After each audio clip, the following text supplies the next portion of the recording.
మన దేశంలో రాను రాను ఇంధనం ధరలు పెరిగిపోతున్నాయి. ఇంధనానికి మరో ప్రత్యామ్నాయం విద్యుత్తు. ఈ విద్యుత్ ఛార్జీలు కూడా ఇప్పుడిప్పుడే క్రమేపీ పెరగడం మొదలయ్యాయి. వీటన్నిటికీ కేంద్ర సర్కారు నెమ్మదిగా ఫుల్ స్టాప్ పెట్టనుంది. అందుకే సౌర విద్యుత్ ఉత్పత్తి కోసం అడుగులు వేస్తుంది.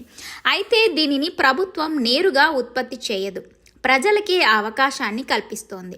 ఏకంగా 1 కోటి కుటుంబాలను ఇందులో భాగం చేయనుంది. కేంద్ర ప్రభుత్వం ప్రధానమంత్రి సూర్యోదయ యోజన అనే పేరుతో ఒక పథకాన్ని తెరపైకి తెచ్చింది. ఈ పథకం ద్వారా దేశంలోని 1 కోటి కుటుంబాలకు సోలార్ ప్యానెల్స్ను అందించనుంది.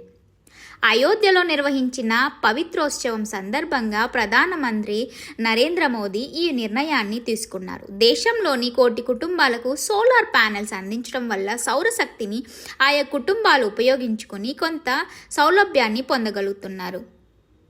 దానివల్ల వారికి ఇంధనంపై వెచ్చించాల్సిన సొమ్ము ఆదా అవుతుంది.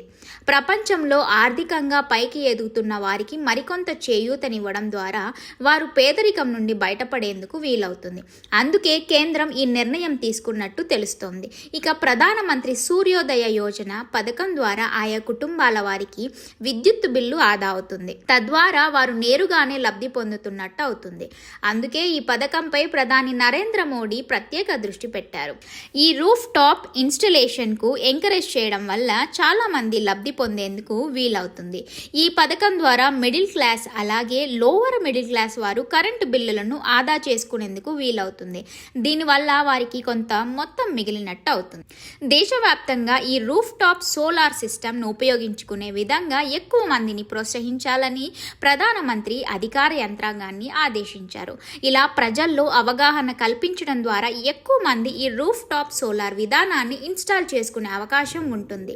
ఇది అటు ప్రభుత్వానికి ఇటు ప్రజలకి ఇద్దరికీ ఉభయతరకంగా ఉంటుంది.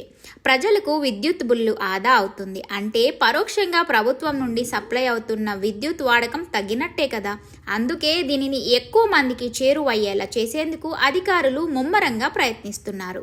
ఎక్కువ మందిలో ఉన్న సందేహం ఏమిటంటే ఈ రూఫ్ టాప్ సోలార్ సిస్టమ్ను మన ఇంటిపై బిగించుకోవాలంటే ఎంత ఖర్చు అవుతుంది, ప్రభుత్వం ఎంత మేర సబ్సిడీ ఇస్తుంది, లేక ఇది పూర్తిగా ఉచితమా అని డౌట్స్ వస్తుంటాయి.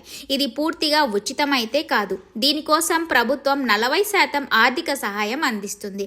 60% ఖర్చు మనం పెట్టుకొని పథకాన్ని అందిపుచ్చుకోవచ్చు.